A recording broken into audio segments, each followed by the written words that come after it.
Me and Drizzy back to back, it's getting scary. If you fucking with my eyes, just don't come near me. Get out my way. Put some bins all on your head like Justin Terry. Whoa.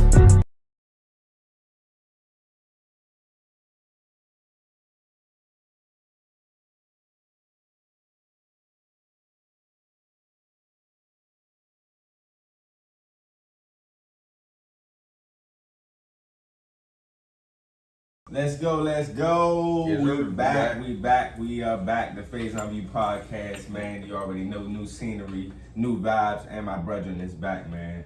Let's get into it. It's gonna be an amazing episode. Episode 241, the Battle of the 2000s, man.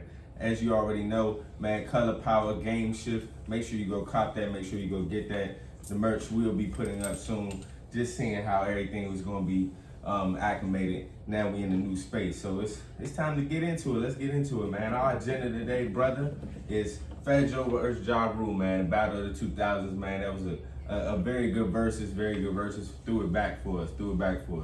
If you could pick any movie that forever has an impact on your life, which movie would you pick? That's gonna be a tough one.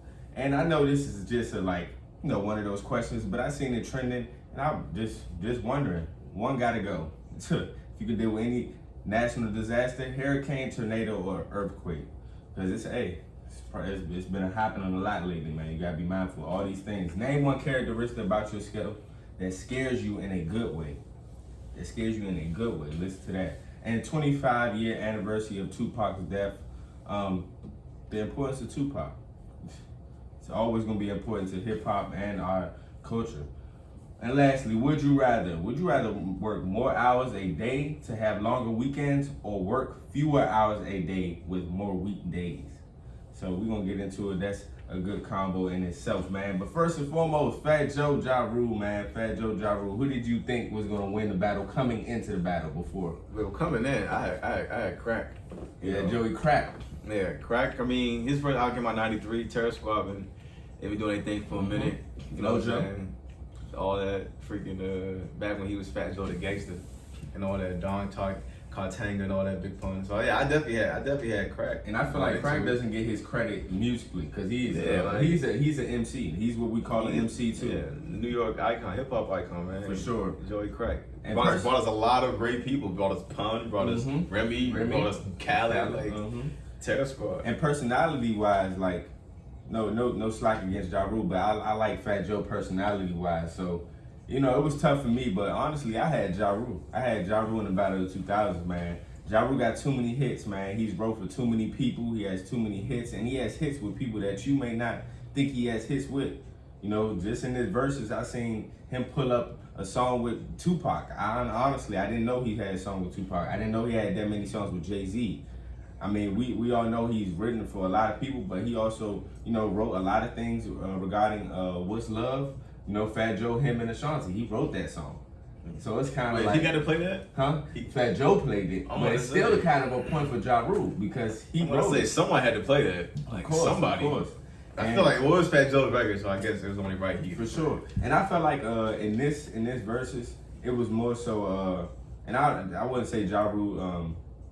didn't do a lot of rapping, but you could see the different sides of things, where Fat Joe coming into a place with '93, we're back with kind of real MCing was coming, and then Jarule coming into the late '90s, 2000s, where it was more so a rapping, singing, because that's what the debate been and to talk about is Jarule the first Drake, because I think he is. I think him and Nelly were, and I think Jarule may be on a higher standard than both of them at their peak. But Drake, he's ascended to a whole nother level, so it's not really a conversation. But Jarule, I think I give the edge to X, because when Jarule first came out, everybody was saying he's just a mini DMX, and I can see it. Okay. That's good. When you think about a guy with the voice and the way they use his voice, like Ja is kind of like another version of X, but Ja did more. Ja definitely did a whole lot more singing than X did. So you do have a point for sure. And honestly, would this show me how good of a rapper Jarule is? We love Jarule, but I honestly wasn't looking for Jarule lyrics all the time, because we know him for singing a lot. So it was kind of like, hey, Jarule rapping. Hey, he brought up because you didn't really get to see it as much. Yeah, but he bought out Little Mo, he bought out Vita, he bought out Remy Ma, Joey bought out Remy Ma, Jarule bought out Ashanti too. And then Joe bought out Nelly, so you know that was a little thing. Nelly and Ashanti, they haven't seen each other in a minute. I didn't know that. You know, you didn't know they used to date. Well, I knew they used to date, but I didn't know it was like still, you know. Oh, right. So like, it was Nelly more in a so- whole other relationship now. Nah, I don't think so. The way it was looking, but I think I don't know. Like, you know, we don't keep up with that status, but I don't think he's with Miss Jackson anymore, the one who, you know, Floyd Mayweather used to be with. But just their music is timeless. What's your favorite song by Fat Joe? Ooh, by Fat Joe. Mm-hmm. I don't know if I don't think it's by him. I think it's by Big Pun. But he's on it. I love Glamour Life. But actually, my new favorite joint by Fat Joe. I didn't realize it was a Fat Joe record. Mm-hmm. Actually, I was like, dang, I forgot I had. I was looking. I was like, wait, I already have this. I haven't heard it in so long. It's John Blaze. John Blaze off the Don Totang album. That's the posse cut. That's got that's him, Pun, Kiss, Raekwon is on there, Nas is on there. It's like it's a whole there's a whole posse cut. So definitely John Blaze. Hard. Yeah. And I don't want to be the generic one, but honestly, one of my favorite Fat Joe songs when it came out, to be honest with you, was probably Make It Rain. Make It Rain. To be honest, and you know I'm gonna say that because not even just because Wayne was on the song, but Make It Rain was just a certain time and era where it was a lot shifting regarding rap. I love the remix, but they got rid of it, and I was like, damn, I forgot. Yeah, the remix because was R. fire. Kelly's on there. I was like, dang it, we can't play this anymore. Yo, it's two songs they both played. Make It Rain was for Fat Joe. I feel like if Fat Joe bought out Wayne, he might have went up 10 points. Well, on the other flip side, I didn't know who wrote this. You remember Rain in These Days, Mary J? He wrote that verse from Mary J. Who, Fat? Jarule. Oh, snap, I didn't know that. Jarule, Rainy Days. I'm like, oh my, I don't know, bro. And that's another conversation I want to get into. I don't think nobody I'm sorry, nobody, artistry, R&B, rap, nobody's versing Mary J, bro. I don't see it happening. I don't see anybody that would make sense to You go against can't, Mary J. you can't give me anybody. You're not going to put her up against Beyonce. No. That's not going to make sense. Beyonce's going to beat anybody. I don't think Beyonce beats Mary J. Beyonce could beat anybody. Beyonce not beat Mary J. Blige. I'm sorry. I don't think you Not in that one, but no, I don't think you understand, bro. Mary J. Blige goes back to 94, 93. I understand that. Even if the music was better, the world wouldn't allow. The world wouldn't say Beyonce lost. I get what you're saying by that in that standard, but not even just that. Like Beyonce, just But Mary J. I mean, I think that would be a good one. Queen. That's the queen of soul and R&B. Queen of hip hop, so Yeah, queen of I hip-hop think. soul. I mean, oh wait, Jill Scott already went. I think the only person I think that can verse Mary J, but I still don't think is a competition is Mariah Carey. Mariah Carey got his range just as much as Mariah got But that I was a good one. Mariah got hit. But I don't think she's beating. In my opinion, I don't think anybody beat Mary J. Well, I'm more of a Mary J fan than a Mariah fan. Mary J. I would definitely go to bat for Mary. Different. But yeah, in this battle, man, it was a great battle, to be honest with you. It was it was that New York ruggedness, kind of same as the Locks and Dipset. It was that ruggedness. When they gonna do Beans and Nori?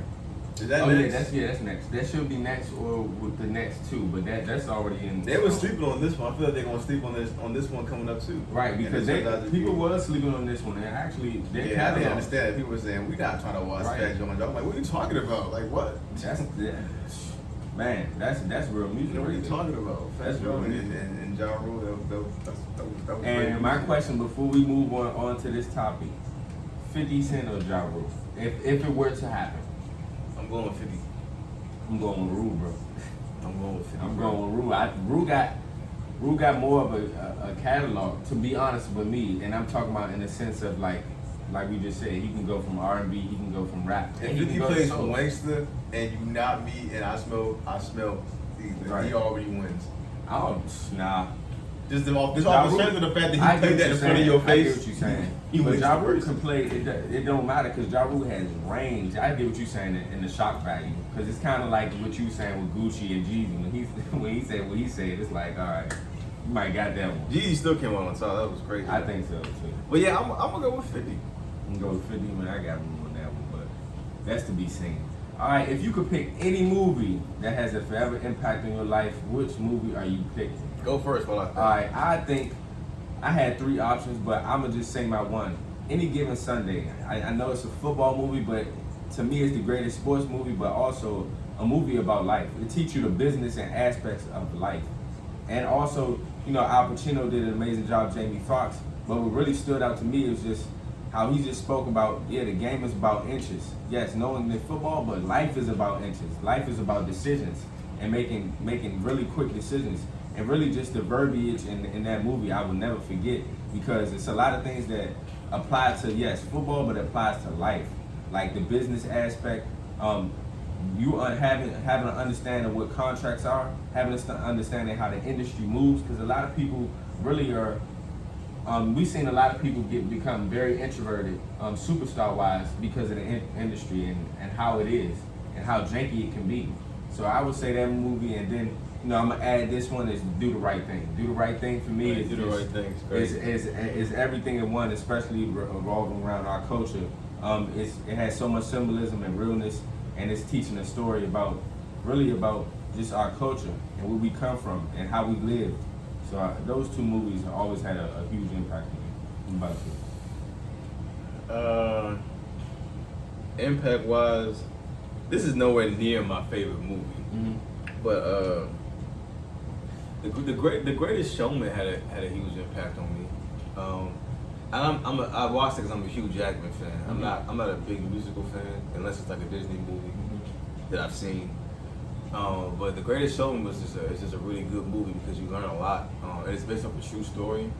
You know, as someone who's an entrepreneur and someone who has a dream, you know, you get to see this person who gets to come from nothing and put his everything to put his family in a good position and to make a dream happen despite the odds, and to put other people in the light and help their dreams come true. And it was something that affected all of our lives. I mean, if you ever been to the circus, you know, Barnum, Barnabas that's the Greatest Showman that impacted your life. You've been to the circus. He was the guy that created the circus, the Barnum and Bailey circus. That was him. So that's what that story's about. And so seeing that and seeing just how, you know, he was a guy, low class guy, he worked with his dad. His dad was a tailor for, you know, a rich guy had a daughter, and he was falling in love with the daughter, but then, you know, the daughter goes away to school, and, you know, eventually, you know, his dad dies, and, you know, that's all he had. So now he's on the street. He ain't got no job. He ain't got nothing. He ain't got no family, you know, and he's, you know, she's all the way in school in her dormitory having it up, and she's writing him back and forth, but like he's on the street, like stealing food and trying to survive, but he's still writing her back and forth. It's like you get to see, like, she has no idea what's going on. Right. You know what I'm saying? But, you know, and then you get to see a point in his life where he finally makes it, but he's starting to be blinded by, you know, he was so driven to prove everybody that mistreated him wrong that he became one of those people and started being blinded and, you know, mistreating all the folks that were really important, and finally he made his way back. So that was always that's a good movie. That's dope because there's a lot of imagery in there. Yeah. Sure. And another one, just my brother being here, The Wood. Oh, yeah, I love The Wood, and it just teaches you relationships, teaches you regarding like your brotherhood, regarding your upbringing, man. That movie forever has an impact on me because it shows me an imagery of like how I am with my friends, how we treat each other, how respectful we are with each other, and how important certain bonds and relationships are. You know, exactly. So, I like The Brothers too. The Brothers and Brothers is too. Yep. Not four brothers, yeah, but The Brothers. Both of them, yes. That joint is hilarious. You talking about with D.L. Hughley? Yeah. That joint is hilarious. Yeah, nah, those are hilarious. That's another one too. So that's a good one. I like that segment. He said, man, I'm saying, fellas, maybe the problem is us. Right. He what? And left. Maybe the problem is us. For real though. For real. He said, hold on, wait a minute, man, that's your chick out there. Yeah, seriously. Nah, that movie's a legend. Yeah, but she got the fire at the house. Yep, she got. Oh dang, I forgot about that. What's your boy? Who's in it? What's his name? Shamar Moore's in there. Yeah, Shamar Morris Chestnut is in there. And the other one, D.L. Hughley. And who is the? I can't remember. I don't know his name, but he was Bill in. Bellamy. Bill Bellamy. Okay, yeah, he was in the How to Be a Player. Yes, Bill Bellamy. And Love Jones. Yes, Bill Bellamy for sure. Love Jones is a legendary too. All right, man. Understanding what time it is in the world, man. I just found like this is a trending topic, but kind of a good question. So one got to go. You know, you want all of them to go. You don't want them to be here. But hurricane, tornadoes, or earthquakes. So which one? Hurricane. Would you want to go? Hurricane can kick rocks easily. Yeah, hurricane has destroyed so many cities, so many places. I still have my heart for Louisiana, like, because they are like on a border of water where it just keeps happening, and it's sad. That's the saddest thing ever, just to see a depletion of a whole city or almost a state. Yeah. You know, being underwater. So I can agree with that. Earthquakes scare me to death. Tornadoes we've been through an earthquake together. I'm like, man, we've been to an earthquake in school together. That was a difference. But what year was that? 2012. That was junior. That was the second day of school junior year. That was 2012. Yup, junior year. Yeah, that was spooky. I knock don't on wood, wanna, for real. I never want to experience a tornado. I never really seen one in person. They had one in Annapolis. Yeah, I know, and then that's what spooked me. They had one touch down in Annapolis. I'm like, nah, I'm good, man. Stay away from that. But hurricanes, yes, if one gotta go, definitely go. Hurricanes gotta go. And we experienced a hurricane too. Like when we were younger, I would say, what year was that? That was Katrina. Oh yeah, that was Katrina. The hurricane this year was annoying. Right. Oh yeah, they gave us. There was some parts of Maryland that was underwater and flooded and whatnot. Yeah, Hurricane Ida. So yeah, I guess you can say that is an easy one. If I added tsunamis in here, but I would say tsunami, but we don't really, thank God, we don't really deal with or have to deal with anything. That's why I love about our location a lot, because we don't really have to deal with too many natural disasters. Yo, I was at Shaw's house the other day before I left for my trip. And they talking about how like New York was flooded because of the hurricane. He said, yo, not one person online said pray for New York. I was like, yo, seriously. He said not one person said pray for New York. And that's a whole nother conversation, but that's real, because just like, things are going on with things going with Hurricane Ida in Louisiana, and it's not trying to say it in the way of you trying to be so political, but we sending $64 million over to Afghanistan, in which, maybe that needs to happen. But guess what? We don't really protect or support what's going on here. Yeah. And that's really troublesome. Like you said, New York, Jersey, and Philly was underwater.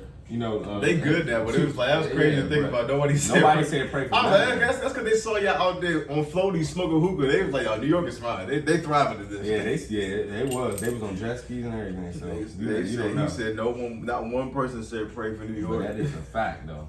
Nobody did. Name one characteristic about yourself that scares you in a good way. Probably my heart. I had a big heart. Mm-hmm. And sometimes, as great as that is, I'm glad it's something that people admire. But sometimes you worry that it'll always be get in your way, and it'll always keep you in situations that you need to get out of because it's so big, and you're worried that people will always take advantage of that. So I like having a big heart. I like being a caring individual, but sometimes I worry that it'll keep me from moving forward. Or taken advantage of. I like that one because he stole my one. That's what I was thinking about. But I was saying, for me, over analyzing, like, I'm so observant to a T. And it's like with past experience or whatever I experienced in life, I kind of bring it into certain situations. And maybe it can be too overbearing or too much because, it can cause you to overanalyze, but also, think about things that are not even probably a thing. And it's not saying that it's such a bad thing, but because it's a good thing to be observant and be aware of your surroundings, being aware around the people that you are around, everything all, but it can, it can be detrimental too, because that's been kind of my little, just hump I've been trying to get over, just trying not to overanalyze, just chill and not be too observant, because I'm just observant of everything, because I had things that have happened to me in the past that maybe have been triggering, so I just don't want it to happen again. So, but that scares me in a good way, for sure. And let's get to it, because y'all better stop playing with the Tupac, man. This the one right here, man. 25-year anniversary of Tupac, man. Celebration of life, man. It's crazy, man, that even we wasn't really even born to understand as much as we needed to understand about Tupac, but the fact that he is still relevant and will always be relevant today. You know, not even just in the hip hop culture, just in general. You got people that don't even listen to hip hop music that know who Tupac is. And based off of not just what he was saying within his music, how he spoke, what he talked about outside of the music as well. Of course, you know, keep your head up, and the songs he talked about, it has a long lasting impact on people's lives. But I feel like Tupac was, I'm not even trying to be funny. I feel like, of course, you know, I feel like he was an angel, but I feel like he was something different, bro. Like, I feel like his presence here, you know, one of those ones, like Michael Jackson, though, just one of those ones that just stand the test of time. And his impact is forever be embedded on a lot of people. And I just feel like his death, I if I was back then and I was listening to Tupac, I wouldn't have took that with him. Oh, yeah. Because Tupac was different, man. He was different. You could look at a Tupac video right now. You could look like right now and see an interview, and he's talking about something that is present this day. So it's kind of like you would never see a person. I've never seen a person like Tupac. Yeah, man. I ain't got too much to say, but you know, I was never the biggest Tupac fan, but as someone who loves hip hop, I was always appreciative of what he did for the culture and what he brought. And you know, he's definitely arguably the most impactful rapper ever from a revolutionary standpoint. So many MCs that embody some of the things that he spoke about, like J. Cole, Tupac fan, Kendrick Lamar, big Tupac fan, and he grew up in Compton. So, Right, for sure. Seeing that up close and personal definitely had a huge impact on him. So, and so Pac was always one of those figures that spoke a lot about, you know, black folks and their struggles, and you know, the things they have to go through and things like that. And so he was just always a huge impactful figure that went through a lot of different things. And so I really still, to this day, wish they did a better job on the movie, because it was just Yes, I'm glad you said that. And it was, you know, they had all the time in the world to do that right. You know, his mother was alive for many years, and they just, you know, she was alive during that time. Yeah, they dropped the ball on that one. But you know, just to see, you know, where he started, and you know how he ended, is the life in between was an amazing thing to see. And you can tell he was definitely an issue for people, because it seemed like every time he turned around, they were trying to throw him in jail, but he kept getting out because he was innocent. It was just like, but he just kept trying, and you know, I think that just speaks volumes to somebody and what they're doing, what they're speaking about, when people are constantly trying to throw you and put you away. So definitely rest in peace to Tupac, man. He was a huge impactful figure. This is probably not the best time to bring this up, but I'm actually finally ready to move Tupac out of the top 5 greatest of all time for me. I'm ready to take Tupac out and put Lil Wayne in. I think I'm more Kanye West. What made you think that? Cause I kind of see where you're going. I still have my top 5 for sure, but I think we've reached the point, you know, that you know, Wayne and Kanye have done a lot, and I think it got to a point where we were keeping Tupac in because he died. Cause it's like other people have done more and progressed and stuff like that and accomplished more, and it's just like, I used to have that argument about Big. I was like, why is Biggie top 5? Yeah, 2 LPs. But then I'm like, well, those 2 LPs are like top 10 LPs ever. I couldn't really name that many guys that rap. I can name a lot of people that rap better than Tupac, but I can't name that many people rap better than Big. And it's true, because I had my discussion with my uncle. He was basically saying in the aspect that, like, if Tupac and Biggie, just know that their impact is forever, and their music is forever, and their music, like he just said, both of their albums are probably top 10, 15 ever of all time. Tupac is still top 10, right? No question. And that's what I'm saying in the sense of they were only 23, 24, 25.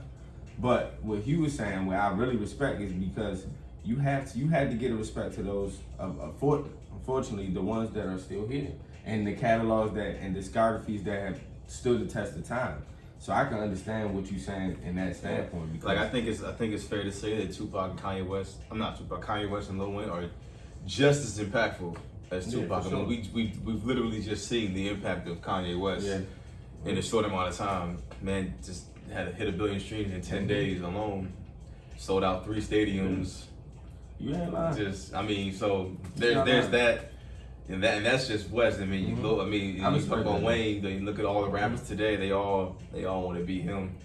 So that was just my reason. I felt like it was, you know, it's either one of those two for me. You know, all three of them are top 10. But I think for me, because I was never really the biggest Tupac Right, fan. you said it right. He was in there more of out of a respect for, you know, who he was as an MC and what he did for the culture. But I think either Ye or Wayne got to be top 5. I feel that. That's not a bad take to me. That's not a bad take. I still have him in my top 5, but what you're saying is not a bad way of formatting it. I understand that. But definitely, most definitely, man, the long immortal in our eyes, Tupac, man. You know, unfortunately, rest in peace. My favorite Tupac song. Yep. And I was just about to ask you what's your favorite Tupac. I know this is his favorite. I know that's Snoop. word for word. My gosh, him and Snoop, man. Oh Lord. Oh, that's on word for word. Different. So lastly, man, would you rather work more days? Hold up. Let me get it right. Would you rather work more hours a day to have longer weekends, or work fewer hours a day with more weekdays? How many more weekdays? I would just say it would be one more weekday, you know, but leaving Sunday, because it's only 7 days, and you know we have a 5-day work week. But if it had one more work day, it's only a 2-day weekend, basically. Yeah, I gotta go with work more hours. That's already that's just thinking about that's already exhausting me. Right. But, you know. I mean, but in the sense that you still getting your bread, because would you rather work more hours? You still working more hours, then you still have a luxury of having longer weekends. I may choose that. I was thinking about working fewer hours a day with more work days. Yeah, it was. But it kind of don't add up as much. You'll make more earnings from having more work hours a day and having a longer weekends than working fewer hours and having more work days. Because if you work fewer hours, that's going to accumulate. It's not going to accumulate the same. That's true. It's not going to accumulate. Yeah, I'm going to go with I work more hours. It'll just motivate me to make sure I'm doing something I love more. Yeah, nah, for sure.